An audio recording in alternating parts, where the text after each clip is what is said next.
রান্না হবে মাছের ঝোল। তো এইদিকে দেখো তেলের মধ্যে আমি আলুটা ভেজে নিচ্ছি, আর এইদিকে আছে মাছটাও ভাজা আছে। তারপর এখানে টমেটো কেটে নিয়েছি, মশলাটা রেডি করে নিচ্ছি। তো এখানে তেলটা গরম করে তার মধ্যে দেখো জিরে ফোড়ন দিয়েছি কয়েকটা না, তার মধ্যে টমেটোটা দিয়ে ভালো করে একটু ভেজে নিচ্ছি। টমেটোটা আধ ভাজা হয়ে গেলে তারপর সেখানে কয়েকটা না চিনি দিয়ে দেবো, চিনিটা দিয়ে ভালো করে ভেজে নেব। এতে কী হয়, এতে কালারটা ভালো আসে ঝোলে। আর যে আমি মশলাটা রেডি করে নিয়েছি তার মধ্যে আছে জিরে বাটা, আদা বাটা, সামান্য পাকা লঙ্কা বাটা কয়েকটা, তার মধ্যে দিয়ে দিলাম হলুদ, আর একটু সামান্য জল দিয়ে মশলাটাকে ভালো করে গুলে নেব।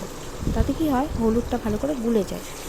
এরপরে আমি তার মধ্যে তেলের মধ্যে মশলাটা দিয়ে ভালো করে ভেজে নেব তেলের সঙ্গে। টমেটোটাও গলে যাবে, মশলাটাও ভালো করে ভাজা হয়ে যাবে। এরপর মশলাটা যখন ভাজতে ভাজতে ভালো করে তেল ছেড়ে যাবে মশলাটা থেকে, এদিকে দেখো টমেটোটাও গলে গেছে। তারপর মশলাটা ভাজা হয়ে গেলে সেখানে যখন তেল ছেড়ে যাবে মশলাটা থেকে, ভালো করে ঘেঁটে নেব। তার মধ্যে দিয়ে দেবো ভাজা আলুগুলো দিয়ে ভালো করে সেটাকে নাড়াচাড়া দিয়ে নেব।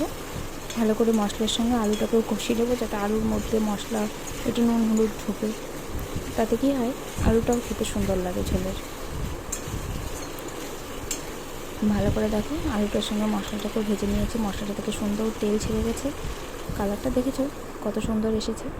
তার মধ্যে দিয়ে দিলাম আমি এবার জল। আমার কষানো কমপ্লিট, তো জল দিয়ে দিলাম। এবার ভালো করে যখন ঝোলটা একটু ফুটে যাবে তখন আলুটা দেখো সেদ্ধ হয়ে গেছে। ঝোলটা ফোটানোর পরে আমি আলুটাকে এখানে তুলেছি, কয়েকটা আলু, সব আলু তুলিনি, কয়েকটা আলু তুলে এভাবে ভালো করে চামচ দিয়ে ম্যাশ করে ভালো করে একদম ম্যাশ করে নেবো যাতে গোটা না থাকে। আর কয়েকটা আলু কিন্তু ঝোলেই আছে, এগুলোকে আমি ঝোলের মধ্যে দিয়ে দেবো। এতে কী হবে, ঝোলটা একটু গাঢ় হয়। আমার হাজব্যান্ড যেহেতু পাতলা ঝোল অতটাও পছন্দ করে না, সেই জন্য একটু সামান্য একটু গাঢ় করতে হয়। তো তোমরা যদি গাঢ় ঝোল না পছন্দ করো, পাতলা ঝোল পছন্দ করো, তাহলে আলুটা না ভেঙেই দেবে।